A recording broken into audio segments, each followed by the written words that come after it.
remediation job we're getting started. As of now, we are protecting our floors, getting ready to isolate and chamber our rooms to keep any mold from spreading during our demo. And this whole wall right here has got to go and get treated with an antimicrobial. We're going to seal it up with some mold kills. We're going to have 3 chambers in this room leading to the outside with negative pressure and a HEPA filter going out one of these windows here.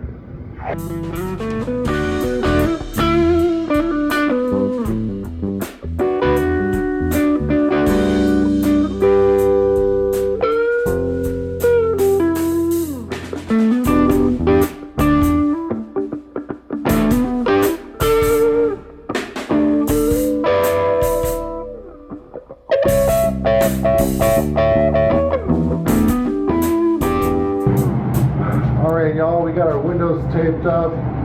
We've got everything ripped out. All the old mold is gone. We sanded down where there was mold and treated it with an antimicrobial treatment.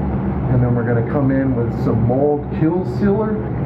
Alright, now that we've got our mold treatment done, we used an antimicrobial. We treated everything, let that soak in, and left it for a day.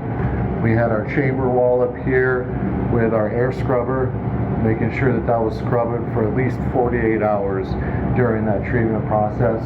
We also came in and used some kills, the mold and mildew. It has to be the mold kills to go ahead and seal this all up before we start putting back in our insulation and our drywall moving forward.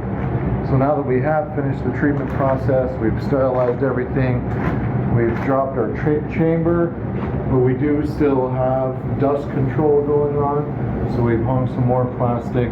All right, drywall is hung, taped and mudded. Give that a day to dry. We'll begin to sander down and float out our wall, get it completely smooth for our texture.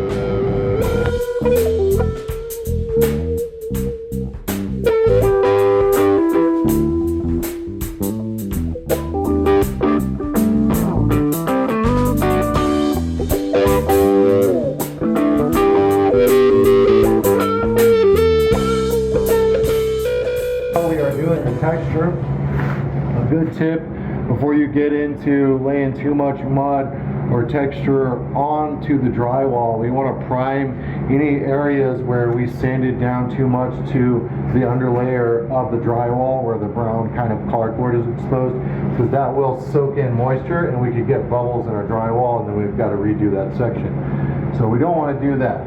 And right now you mix, if you look trying to do knockdown texture like this, we're going to mix it to around a pancake batter consistency, spray that on the wall, let it dry for a moment, and then we knock it down. So now that we've got our texture done, we let this dry for a day, come back, prime and paint, and move forward.